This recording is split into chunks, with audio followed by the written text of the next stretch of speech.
Welcome back to Cheating Tales Lab. Thanks for being here. We've got another juicy story for you. So let's get started. Leroy Morrow's feet pounded the pavement, matching the rhythm of his racing heart. The cool night air stung his lungs as he ran, eyes locked on the taillights of the unfamiliar car that had swallowed his wife moments ago. 18 years of marriage, and this was how it unraveled, with a clandestine rendezvous on a Saturday night. He'd left Max, his loyal German shepherd, with old Mrs. Hansen next door. The woman had peered at him quizzically through her thick glasses when he knocked on her door. "Leroy, is everything all right?" she asked, tightening her robe. "Fine, Mrs. Hansen. Just need to run an errand. Would you mind watching Max for an hour or two?" She hesitated, then nodded. "Of course, dear. You know I adore that big lug." As Max trotted into Mrs. Hansen's house, Leroy was already jogging down the street, his eyes never leaving the car that was now turning onto the main road. Now, as Leroy rounded another corner, he was grateful for the years of marathon training that allowed him to keep pace with the vehicle ahead. His mind raced faster than his feet. Where was Gabriella going? Who was she with? The questions burned in his throat, bitter as bile. The car finally came to a stop outside the Rusty Nail, a dive bar on the outskirts of town that Leroy had driven past countless times but never entered. He slowed to a walk, chest heaving, and ducked behind a rusted-out pickup truck in the gravel lot. From his vantage point, he watched as Gabriella emerged from the passenger side, her familiar silhouette illuminated by the harsh neon of the bar's sign. A man climbed out of the driver's seat, and Leroy felt his stomach lurch. Even in the dim light, there was no mistaking the cocky swagger of Mickey Shepherd, the new football coach at Leroy's high school. Leroy's hands clenched into fists as he watched Mickey pull Gabriella close, their lips meeting in a passionate embrace that left no doubt about the nature of their relationship. "You're insatiable," Mickey growled, loud enough for Leroy to hear. "Can't keep your hands off me, can you?" Gabriella giggled, a sound that cut through Leroy like a knife. "Less talking, more action, Coach," she purred. Rage boiled in Leroy's veins, but he forced himself to remain still, to keep watching. He needed more than just suspicion. He needed proof. The couple stumbled towards the seedy motel adjacent to the bar, pawing at each other like hormone-crazed teenagers. Leroy waited until they disappeared into one of the rooms before approaching the motel office. Inside, he found a familiar face behind the counter, Vincent Maynard, a former student who had graduated a few years back. Vincent's eyes widened in recognition. "Mr. Morrow? What are you doing here?" Leroy leaned in close, his voice low and urgent. "Vincent, I need your help. It's important." The young man shifted uncomfortably. "I don't know, Mr. Morrow. I could lose my job." "Vincent," Leroy cut him off, his tone brooking no argument. "You remember how I stayed after school for weeks helping you pass physics? How I wrote that college recommendation that got you into state? I'm calling in that favor. Now." Vincent swallowed hard, then nodded. "What do you need?" "The room number for Mickey Shepherd and the woman he's with. And access to your security cameras." Vincent's eyes darted nervously to the door. "Mr. Morrow, that's not exactly legal." Leroy's gaze hardened. "Neither is what they're doing to me." "Please, Vincent. I wouldn't ask if it wasn't crucial." After a moment's hesitation, Vincent nodded. He tapped a few keys on his computer, then scribbled something on a piece of paper. "Room 17. And here's the master key. Just be careful, okay?" Leroy nodded gratefully. "I will." And Vincent? This conversation never happened. A few minutes later, Leroy stood outside room 17, his heart pounding in his ears. He could hear muffled laughter and the creak of bed springs from within. Pushing down the bile rising in his throat, he used the master key Vincent had provided to silently open the door. The room was dim, lit only by the glow of a cheap lamp on the nightstand. Clothes were strewn haphazardly across the floor. Leroy moved quickly, snapping photos with his phone. Gabriella's purse, Mickey's wallet, their entangled clothes forming a damning trail to the bed. He was about to leave when Mickey's voice, thick with alcohol and arrogance, drifted from the bathroom. "Can't believe we've been pulling this off for months. That clueless bastard has no idea." Gabriella's giggle followed. Leroy's always been too trusting for his own good. It's almost too easy. Yeah, well, not all of us can be brilliant physicists, Mickey sneered. Some of us have to make do with being irresistible to his wife. Leroy's vision blurred red for a moment, but he forced himself to breathe deeply. Now wasn't the time for confrontation. He needed to be smart about this. As he slipped out of the room, Leroy heard Gabriella's voice once more. God, I love how you make me feel. Leroy never. He shut the door, cutting off her words. His hands were shaking as he made his way back to the motel office. Vincent was waiting, a USB drive in his hand. Security footage, he explained quietly. Mr. Morrow, I'm really sorry about whatever's going on. You were always one of the good ones. Leroy nodded curtly and left, the weight of betrayal settling heavily on his shoulders. The drive home was a blur, his mind replaying the night's events on a sickening loop. The house was quiet when he returned, Max's absence a stark reminder of how quickly everything had changed. Leroy headed straight for his home office, firing up his computer and beginning the task of compiling evidence. Hours passed as he sifted through their financial records. Bank statements showing unexplained withdrawals. Credit card bills with charges for hotels and restaurants he'd never visited. And now, the damning photos and security footage that confirmed his worst fears. As the first rays of dawn began to creep through the windows, Leroy heard the front door open. He tensed, listening to the familiar sound of Gabriella's footsteps as she tried to sneak up the stairs. Mom? Jason's voice, thick with sleep and confusion, stopped Gabriella in her tracks. Leroy moved to the doorway of his office, watching the scene unfold. His 17-year-old son stood at the top of the stairs, Leroy's tablet clutched in his hands. The boy's face was a mask of hurt and anger as he turned the screen towards his mother, displaying the evidence of her infidelity. We don't want you here, Jason's voice trembled, but his words were clear and cutting. Never come back home. Dad will divorce you soon. Get out. Gabriella's face drained of color. Jason, sweetie, I can explain. Explain what? Jason's voice cracked with emotion. How you've been cheating on Dad. How you've been lying to us. It's not that simple, Gabriella pleaded. Your father and I, we've been having problem. Don't you dare try to blame this on me. Leroy's voice cut through the air as he stepped out of the shadows. His tone was eerily calm, a stark contrast to the turmoil in his eyes. Gabriella whirled to face him, her expression shifting from shock to defiance. Leroy, you don't understand. Mickey and Save it. Leroy cut her off. Your things are packed. They're on the porch. I suggest you leave now, before I decide to share these lovely photos with the entire PDA. You wouldn't dare, Gabriella hissed, her eyes narrowing. I'll ruin you. I'll tell everyone what a controlling, emotionally abusive. Go ahead. Leroy's smile was cold. See how well your lies hold up against hard evidence. And if you try to retaliate in any way, I promise you, every sordid detail of your affair will become public knowledge. You can't do this. Gabriella's voice took on a pleading tone. What about Jason? What about our family? You should have thought about that before you started screwing the football coach, Jason spat. His young face twisted with disgust.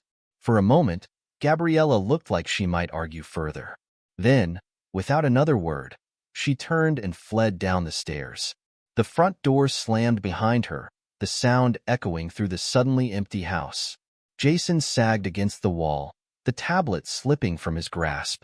Leroy moved quickly, wrapping his arms around his son. I'm sorry, Jace. I'm so sorry you had to see that. The boy clung to him, his shoulders shaking with silent sobs. How could she do this to us, Dad? Leroy held him tightly, his mind already racing ahead to the battles that were sure to come. I don't know, son, but we'll get through this. Together. As they stood there, father and son united in their pain, Leroy's phone buzzed. A text from Gabriella. This isn't over. You'll regret this. Leroy deleted the message without replying. He guided Jason to the kitchen, his movements automatic as he started brewing a pot of coffee. They had a long day ahead of them. What happens now? Jason asked, his voice small and uncertain. Leroy took a deep breath, considering his words carefully. Now, We protect ourselves. I'll be contacting a lawyer first thing Monday morning. We'll need to secure our finances, change the locks. There's a lot to do. Jason nodded, his young face set with determination. I want to help. Whatever you need, Dad.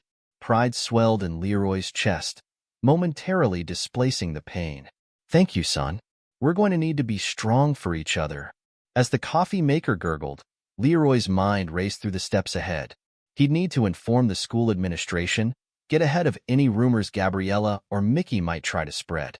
There would be legal battles, custody arrangements to sort out, but as he looked at Jason, saw the trust and love in his son's eyes, Leroy felt a surge of resolve. They would weather this storm.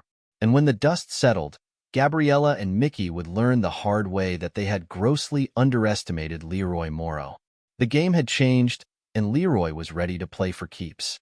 As the sun rose fully, casting its light on a world forever changed, Leroy Morrow made a silent vow. He would not let this betrayal break him. He would not let Gabriella and Mickey's actions destroy the life he had built. And he would sure as hell make them regret ever crossing him. Dad. Jason's voice pulled him from his thoughts. Are you okay? Leroy managed a small smile. I will be, Jace. We both will be. It's going to be tough for a while, but we've got each other. That's what matters. Jason nodded, then his face hardened. I hate her for what she's done to you. To us.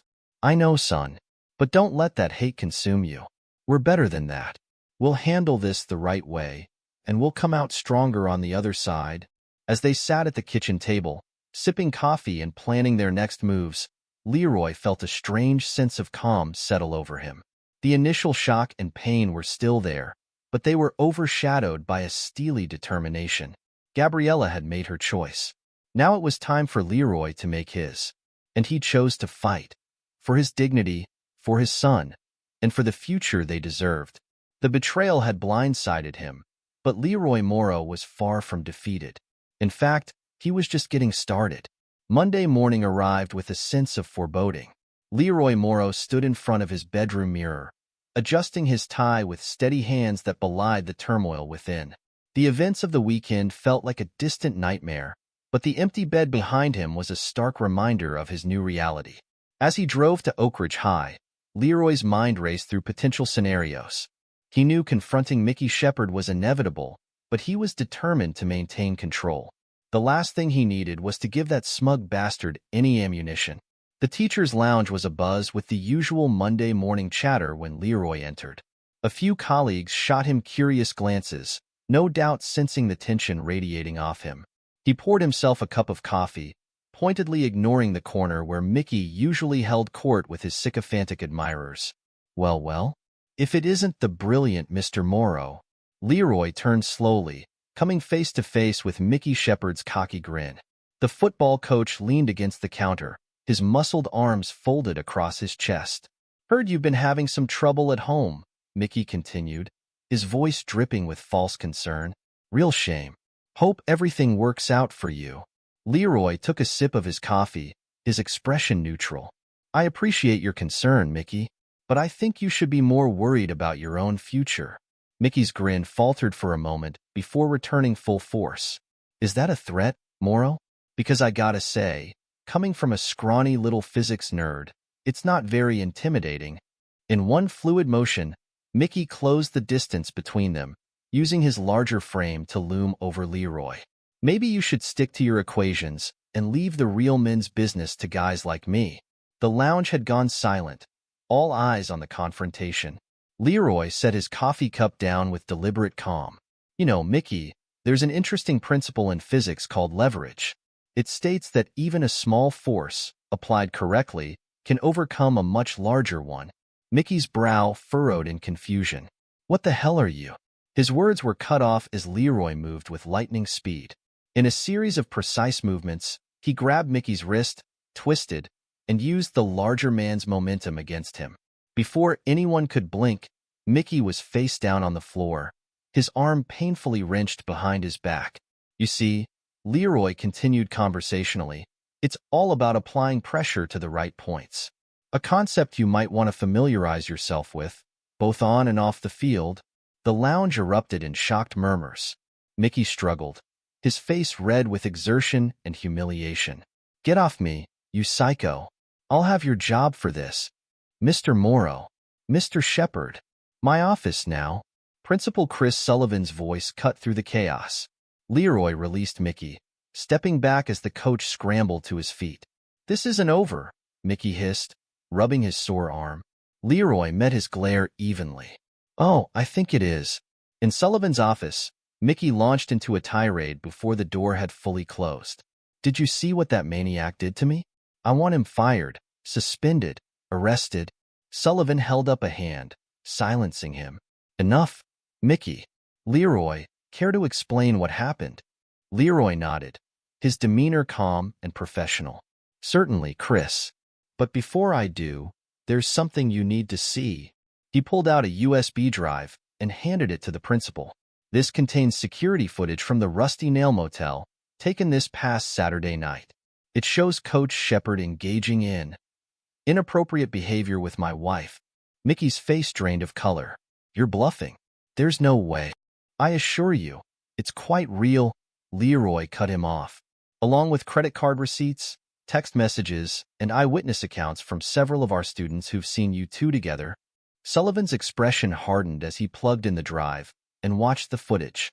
After a few moments, he turned to Mickey, disgust evident in his eyes. "Is this true, Shepard?" Mickey's bravado crumbled. "Look, it's not what it seems.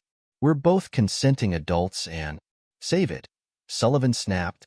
"You're suspended, effective immediately, pending a full investigation. I suggest you leave the premises now before I have security escort you out." As Mickey stormed out, slamming the door behind him, Sullivan turned to Leroy. "I'm sorry you had to go through this, Leroy.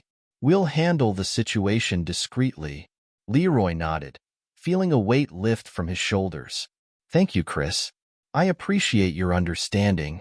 As he left the office, Leroy couldn't help but feel a small sense of satisfaction. Round one had gone to him, but he knew the battle was far from over. News of the affair spread through Oak Ridge like wildfire. By lunchtime, whispers and sidelong glances followed Leroy through the hallways. But to his surprise, the looks weren't of judgment or pity. Instead, he saw respect and even admiration in the eyes of his colleagues and students. Meanwhile, across town, Gabriella Morrow was having a very different experience. She sat in her real estate office, staring at her silent phone. The calls that usually flooded in on a Monday morning were conspicuously absent. Her assistant, Jenny, knocked timidly on the door. "Ms. Morrow?" "The Petersons called. They want to cancel their listing appointment this afternoon." Gabriella's grip tightened on her desk. "Did they say why?" Jenny shifted uncomfortably. "They said they didn't feel comfortable working with someone of your character." "My character?" Gabriella's voice rose sharply. "What the hell is that supposed to mean?" "I'm sorry, Ms. Morrow. It's just, people are talking about you and Coach Shepard." Gabriella's blood ran cold. How had it spread so quickly? She dismissed Jenny with a wave, then frantically began scrolling through her social media. Her inbox was flooded with messages, ranging from disappointed to outright hostile. "This can't be happening," she muttered, her perfectly manicured nails clacking against her phone screen as she typed out a hasty post. "Friends and clients, I'm deeply hurt by the vicious rumors circulating about my personal life. My husband and I have been experiencing difficulties, and Coach Shepard has been a supportive friend during this trying time. Any insinuations of impropriety are baseless and cruel. I ask for privacy and understanding as we navigate this difficult period." She hit post, then sat back, taking a deep breath. She could salvage this. She just needed to control the narrative. Across town, Mickey Shepard paced his small apartment, phone pressed to his ear. "Pick up, damn it," he growled as Gabriella's voicemail kicked in for the third time. A text from his assistant coach pinged. "Dude, what the hell? The whole team's talking about you banging Morrow's wife. Tell me it's not true." Mickey hurled the phone across the room with a roar of frustration. This couldn't be happening. He'd worked too hard, climbed too far, to let it all slip away now. His phone buzzed again from its new resting place under the couch. He retrieved it, seeing Gabriella's name on the screen. "About time," he snapped. "Have you seen what's happening?" We need to get our stories straight. Gabriella's voice was tense. I've already made a statement on social media. We're just friends. You've been supporting me through marital difficulties. Got it. Mickey scoffed. You think that weak-ass story is gonna cut it? We need something bigger. Something to take the heat off us and put it on that sanctimonious prick Leroy. Like what? I don't know. Say he was abusive, controlling. That's why you turned to me. There was a pause on the other end of the line. Mickey, that's a serious accusation. I can't just. You can and you will, Mickey snarled. Unless you want your precious reputation completely destroyed. We're in this together, sweetheart. Time to pick a side. As he hung up, Mickey didn't notice the small device blinking steadily from the potted plant on his windowsill. In an unmarked van across the street, Marco Dudley, private investigator, smiled as he adjusted his headphones. Got you? You son of a bitch, he muttered, hitting the stop button on his recorder. Back at Oak Ridge High, Leroy was surprised to find a small crowd gathered outside his classroom after the final bell. Former students, fellow teachers, even a few parents stood waiting, concern etched on their faces. Mr. Morrow, one of his former students, now a college freshman, stepped forward. We heard what happened. We just wanted you to know. We're here for you. Whatever you need. Leroy felt a lump form in his throat. Thank you, he managed, genuinely touched by the show of support. As the crowd dispersed, Leroy's phone buzzed with a text from Marco. Got something big. Meet me at your place ASAP. Leroy hurried home, his mind racing. As he pulled into his driveway, he saw Marco's nondescript van already parked on the street. Inside, Marco was waiting with Jason, a smile on his face. You're gonna want to hear this, he said, hitting play on his recorder. As Mickey and Gabriella's conversation filled the room, Leroy felt a mix of anger and vindication wash over him. Jason's face darkened with each word. They're trying to paint you as the bad guy, the teenager spat. After everything they've done, Leroy placed a hand on his son's shoulder. Let them try. We've got the truth on our side. Marco nodded. And now we've got proof of their conspiracy. This'll be gold in court, Leroy. As Marco left, promising to get the recording properly processed and authenticated, Leroy turned to Jason. You okay, kiddo? Jason nodded, his jaw set in determination. Yeah, I can't believe Mom would stoop so low. Leroy sighed. People do desperate things when they're backed into a corner. But we're not going to let them win. We're going to take the high road. How? Jason asked skeptically. Leroy smiled. By focusing on what matters. Speaking of which, don't you have a science fair project to work on? Jason's eyes lit up. Yeah, we're building a scale model of a sustainable city. It's gonna be awesome. As they headed to the garage to work on the project, Leroy felt a renewed sense of purpose. He wouldn't let Gabriella and Mickey's schemes distract him from what truly mattered, his son, his students, and the life they were rebuilding together. The next few weeks passed in a blur of activity. Leroy threw himself into preparing his students for the upcoming state science fair, determined not to let his personal turmoil affect their chances. The kids responded with enthusiasm, staying late after school and even coming in on weekends to perfect their projects. It was during one of these late-night sessions, just days before the fair, that disaster struck. Leroy had stayed behind to lock up after the last student left. As he did a final sweep of the science lab, he noticed something off about one of the main projects, a complex model demonstrating clean energy distribution in urban environments. Upon closer inspection, his heart sank. Crucial components had been damaged, wires cut, and the central computer system wiped clean. This wasn't an accident. Someone had deliberately sabotaged their work. Leroy's first instinct was to call the police, but he hesitated. A formal investigation would take time they didn't have, and it would crush his students' spirits. No, he needed to handle this himself. He pulled out his phone and dialed Marco. I need your help, and bring your best surveillance equipment. The next morning, Leroy gathered his dejected students in the lab. I know this looks bad, he said, looking at their crestfallen faces. But we're not giving up. We're going to rebuild, better than before. And we're going to catch whoever did this. As the kids set to work, fueled by a mix of determination and righteous anger, Leroy pulled aside his most trusted student, Sarah. "I need your help with something," he said quietly, outlining his plan. That night, the lab was dark and silent. Hidden cameras, courtesy of Marco, covered every angle. Leroy and Sarah crouched in a supply closet, watching the feeds on a tablet. Hours passed. Leroy was beginning to think he'd miscalculated when a shadow passed across one of the screens. The door to the lab creaked open, and a familiar figure slipped inside. "I knew it," Sarah whispered as Mickey Shepard's face came into view. They watched as Mickey approached the partially rebuilt project, a pair of wire cutters in his hand. Just as he was about to strike, Leroy burst from the closet. "Freeze!" Mickey whirled, his face a mask of shock and rage. "You. How did you? Did you really think I'd leave the lab unguarded after what you did?" Leroy's voice was cold. "It's over, Mickey. We've got you on camera. Breaking and entering, destruction of property, attempted sabotage. Your coaching career is done." Mickey lunged, swinging wildly. But Leroy was prepared. He sidestepped the attack, using Mickey's momentum to send him crashing into a lab table. By the time Mickey regained his feet, Marco and 2 police officers had entered the room. As Mickey was led away in handcuffs, spitting threats and obscenities, Leroy turned to his wide-eyed student. "You okay, Sarah?" She nodded, a grin spreading across her face. "That was awesome, Mr. Morrow. Wait till the others hear about this." Leroy chuckled. "Let's focus on finishing our project first. We've got a science fair to win." The next few days were a whirlwind of activity. News of Mickey's arrest spread quickly, cementing Leroy's status as a local hero. But he paid little attention to the gossip, pouring all his energy into helping his students rebuild their project. The night before the fair, Leroy surveyed the finished model with pride.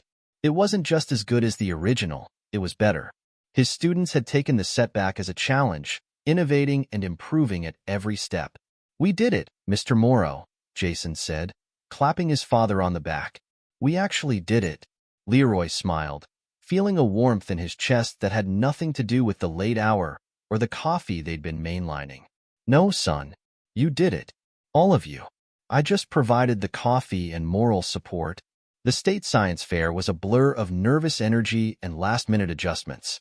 Leroy watched from the sidelines as his students presented their project to the judges, fielding questions with confidence and enthusiasm. When the winners were announced, Leroy wasn't surprised to hear Oak Ridge High called for not 1, but 3 top awards. The students erupted in cheers, mobbing him in a group hug that nearly knocked him off his feet. As they posed for photos with their trophies, Leroy caught sight of a familiar face in the crowd. Gabriella stood at the back of the auditorium, her expression unreadable. Their eyes met for a moment before she turned and walked away. Leroy felt a twinge of something. Not regret, exactly, but a sense of finality. The last thread connecting him to his old life had been severed. He turned back to his celebrating students, pushing the thought from his mind. This was his life now, and he wouldn't have it any other way. Gabriella Morrow stared at her reflection in the mirror of the cheap motel room she now called home. Her once flawless makeup was smudged, dark circles prominent under her eyes.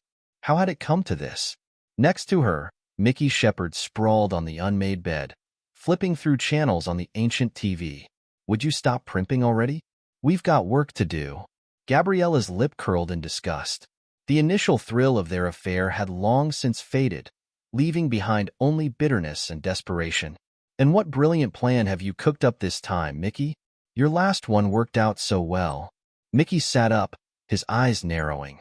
"Watch your tone, sweetheart. Remember, we're in this together. Unless you want to crawl back to your ex and beg for scraps." The thought of facing Leroy again made Gabriella's stomach churn. She'd underestimated him, badly. The meek, predictable husband she'd taken for granted had transformed into a formidable opponent, systematically dismantling the life she'd built. "Fine," she snapped.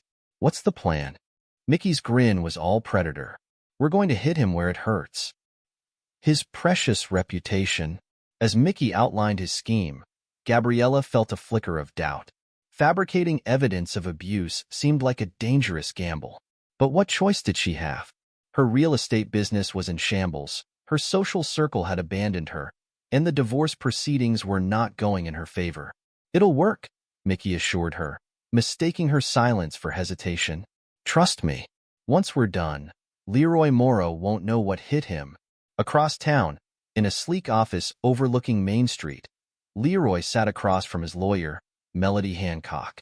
The petite, silver-haired woman exuded an aura of calm competence that had immediately put Leroy at ease when they first met. "So," Melody said, shuffling through a stack of papers, "our sources indicate that Gabriella and her companion are planning something big for the upcoming hearing. Are you prepared for whatever they might throw at us?" Leroy nodded, his expression grim. "As ready as I can be. But I have to admit, I'm worried about Jason. This whole ordeal has been hard on him." Melody's eyes softened. "That's understandable. But from what you've told me, he's a strong kid. And he has you in his corner." "Thanks, Melody. So, what's our strategy?" The lawyer's smile turned predatory. "We go on the offensive.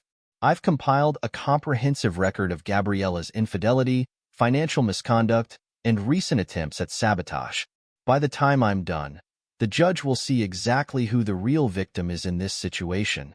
As Leroy left the office, he felt a mixture of anticipation and dread. The final showdown was approaching, and he was determined to emerge victorious, not just for himself, but for Jason. The day of the hearing arrived, the courthouse steps crowded with reporters and curious onlookers. Leroy strode up confidently, Jason at his side. They ignored the shouted questions and camera flashes, focusing on the battle ahead. Inside, Gabriella and Mickey were already seated, their heads bent close in whispered conversation. Gabriella's eyes widened slightly when she saw Leroy, quickly averting her gaze. Mickey, however, met Leroy's stare with a smug grin. As the proceedings began, Gabriella's lawyer, a slick-looking man in an expensive suit, launched into an impassioned speech about his client's years of suffering under an emotionally abusive husband. He presented a series of emails and text messages, purportedly showing Leroy's controlling and manipulative behavior. Leroy's fists clenched under the table, fury rising in his chest. It was all lies, carefully crafted half-truths designed to paint him as a monster. He glanced at Jason, seeing the same anger reflected in his son's eyes. When it was Melody's turn to present their case, she rose slowly, her calm demeanor a stark contrast to the theatrical performance of Gabriella's lawyer. "Your Honor," she began, her voice clear and steady, "the evidence presented by the opposing counsel is a fabrication, a desperate attempt by Mrs. Morrow and her paramour to manipulate this court. I have here a comprehensive record of the true facts in this case." Over the next hour, Melody systematically dismantled Gabriella's claims. She presented financial records showing Gabriella's misuse of joint accounts to fund her affair. Eyewitness testimonies from neighbors and colleagues painted a picture of Leroy as a devoted husband and father. And finally, she played the damning recording of Mickey and Gabriella plotting to discredit Leroy. As the evidence mounted, Gabriella seemed to shrink in her seat. Mickey's smug expression had long since vanished, replaced by barely contained panic. Leroy, for his part, remained stoic, his eyes fixed on the judge. When Melody finished her presentation, the courtroom was silent. The judge, a stern-faced woman in her 60s, surveyed the room with piercing eyes. "I've seen a lot in my years on the bench," she said finally, her voice heavy with disapproval, "but rarely have I encountered such a blatant attempt to pervert the course of justice. Mrs. Morrow, Mr. Shepard, your actions are reprehensible." Turning to Leroy, her expression softened slightly. "Mr. Morrow, in light of the evidence presented, I am granting your petition for divorce. You will receive full custody of your son, Jason, and retain ownership of the family home. Mrs. Morrow, you will be responsible for all legal fees incurred during these proceedings." As the judge's gavel fell, sealing the verdict, a wave of relief washed over Leroy. It was over. They had won. Outside the courthouse, reporters swarmed around them, shouting questions. Leroy put a protective arm around Jason, guiding him through the crowd. From the corner of his eye, he saw Gabriella and Mickey being cornered by a particularly aggressive group of journalists. "Dad," Jason said quietly as they reached their car, "is it really over?" Leroy smiled, squeezing his son's shoulder. The legal battle is, kiddo. But something tells me Gabriella and Mickey aren't done trying to cause trouble. He was right. A week after the court's decision, Gabriella and Mickey appeared on a local news station, painting themselves as victims of a vindictive husband and a biased legal system. Leroy Morrow has everyone fooled, Gabriella said, her eyes brimming with carefully rehearsed tears. He's manipulated the entire town, turned my own son against me. I just want the truth to come out. Mickey nodded solemnly beside her. As an educator, I feel it's my duty to speak out against this injustice. Mr. Morrow's influence over the school board and local officials is deeply concerning. Leroy watched the interview with a mixture of disgust and determination. He'd anticipated this move, and he was ready to counter it. The next day, he called a town hall meeting. The community center was packed, curious faces turning to watch as Leroy took the stage. Jason sat in the front row, offering a supportive nod. I know many of you saw last night's interview with my ex-wife and Mickey Shepard, Leroy began, his voice steady. I'm not here to sling mud or make accusations. I'm here to present facts. Over the next hour, Leroy laid out the full story of Gabriella and Mickey's affair, their attempts to discredit him, and the evidence that had swayed the judge. He played recordings, showed financial documents, and presented testimonies from students and colleagues. I don't ask for your sympathy, he concluded. I only ask that you consider the facts and draw your own conclusions. Thank you. The room erupted in applause as Leroy stepped down from the podium. People surged forward, offering handshakes and words of support. In the back of the room, a grim-faced man in a suit quietly took notes. The fallout was swift and merciless. The State Real Estate Board launched an ethics investigation into Gabriella's conduct, suspending her license pending the results. Mickey found himself facing potential criminal charges for his role in the science fair sabotage. Weeks turned into months. Leroy and Jason settled into a new routine, slowly rebuilding their lives. They remodeled the house, erasing painful memories and creating a fresh start. Leroy threw himself into his work, his dedication earning him a promotion to head of the science department. Before they knew it, Jason's graduation day had arrived. Leroy stood at the podium, looking out over a sea of caps and gowns, his chest swelling with pride. Life will test you, he said, his voice carrying across the hushed auditorium. It will throw challenges at you that seem insurmountable. But remember this, integrity and resilience are not just words. They are choices we make every day. Choose wisely, and there is no obstacle you cannot overcome. As he spoke, a movement at the back of the room caught his eye. Gabriella slipped in, looking haggard and remorseful. Their eyes met for a brief moment before Leroy continued his speech.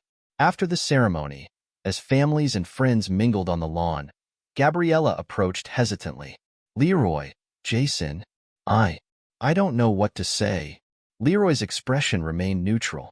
I think you've said plenty over the past few months, Gabriella. She flinched at his tone but pressed on. I know I've made terrible mistakes. I miss my son. Jason, please, can we talk? Leroy looked at Jason, allowing him to make his own decision. Without hesitation, Jason turned his back on Gabriella. I have nothing to say to you, he said coldly, walking away. Leroy watched his ex-wife's face crumple, feeling a twinge of, not pity, exactly, but a sort of detached sadness for what might have been. Goodbye, Gabriella, he said quietly, following his son. That evening, Leroy and Jason hosted a graduation party. Their home was filled with laughter and warmth, a stark contrast to the tension that had permeated it months before. Friends, family, and supporters gathered to celebrate not just Jason's achievement, but the strength and resilience both Morrows had shown. As Leroy raised a toast to his son, he felt a sense of peace settle over him. They had weathered the storm, emerging stronger and closer than ever. The future stretched out before them, bright and full of possibility. To new beginnings, Leroy said, clinking his glass against Jason's. Jason grinned, his eyes shining with a mixture of pride and determination. And to unbreakable bonds. As the party continued around them, father and son shared a moment of understanding. Whatever challenges lay ahead, they would face them together, their bond forged in adversity and tempered by love.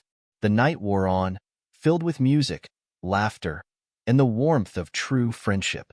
And as Leroy looked around at the life he and Jason had rebuilt, he knew that the best was yet to come. This is where our story comes to an end. Share your thoughts in the comment section. Thanks for your time. If you enjoy the story, please subscribe to this channel. Click on the video you see on the screen, and I will see you there.